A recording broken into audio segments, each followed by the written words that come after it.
Hi, this is Holly of Holly's Soapmaking. In this video, I'll be remaking one of my favorite soaps, a rosemary mint soap that I've made countless times over the years, using dried peppermint leaves, coconut milk, and a blend of rosemary and peppermint essential oils with some white kaolin and clay. If you're interested in the recipe, you'll find it at the end of this video where I entered it into a soap calculator, and all of the other details and information will be listed in the description box below.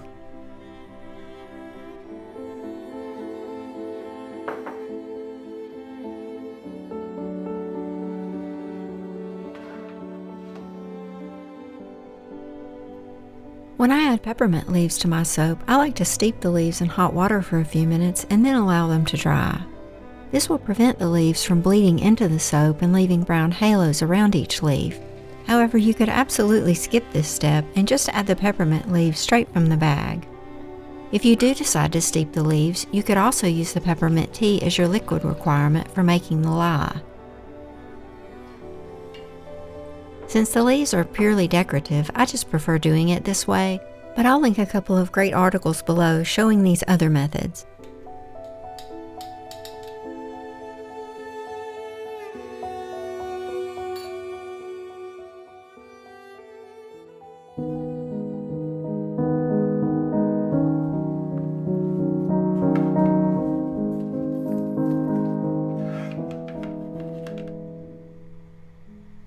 I used frozen coconut milk to make the lye for this soap. If I forget to freeze the coconut milk or just don't have time, I also like to use the milk and oil method, and will link one or two videos below where I've used that method. Soap making involves the use of sodium hydroxide, so be sure to protect your skin and eyes during the entire soap making process. When making the lye, be sure to work in a well-ventilated area away from children and pets, and never stand directly over the lye container or breathe any of the fumes. For more information on lye safety and beginner soap making, check out the links in the description box below this video. I added the sodium hydroxide to the frozen coconut milk a little at a time and gently stirred. When you first add the sodium hydroxide, stirring can be a little difficult, so I just moved the cubes back and forth, and within a few seconds they started to melt and it became much easier.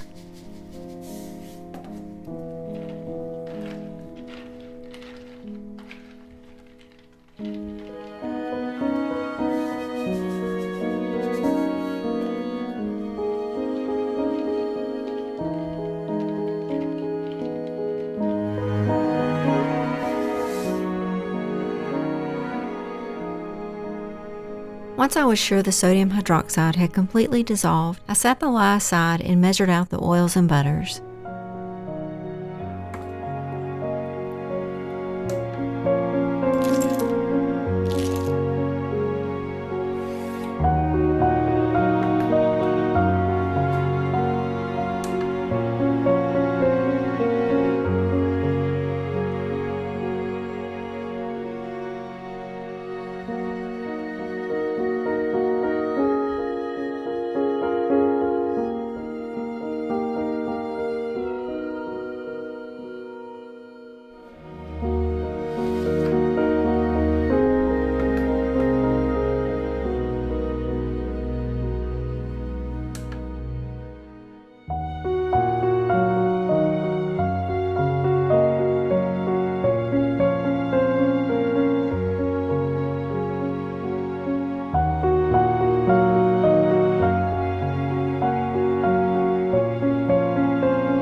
I used a blend of rosemary and peppermint essential oils for the fragrance in this soap.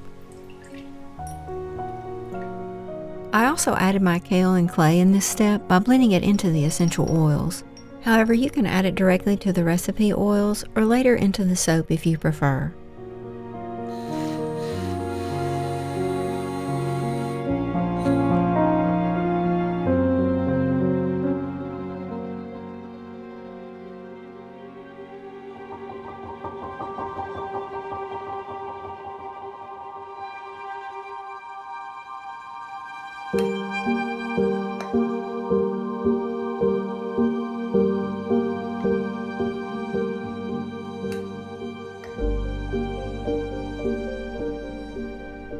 Lye made with milk is opaque and can be a little on the thick side, so if you're concerned at all that your sodium hydroxide may not have completely dissolved, you can always use a fine stainless steel strainer when adding the lye to the oils.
I blended until reaching a light medium trace and then stirred in the peppermint leaves. I like to use just enough to get a light distribution throughout the soap, but you can add as many or as few as you like.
I did oven process the soap to make sure it went through a complete gel phase.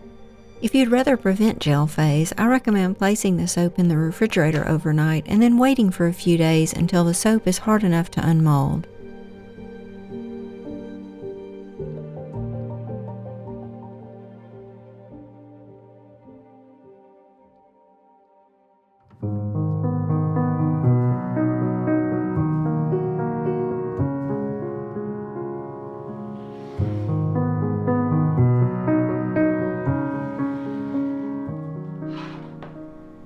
I removed the soap from the oven the next day and was able to unmold and cut it that afternoon.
Since this was a cold process soap, I left the top of lye set to sodium hydroxide, or NaOH.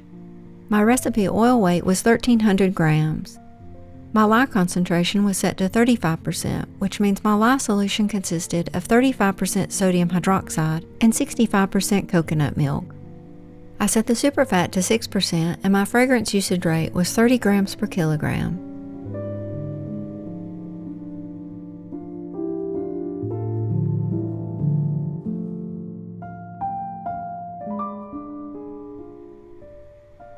Once you have everything entered, you just select to calculate the recipe, then to view or print it.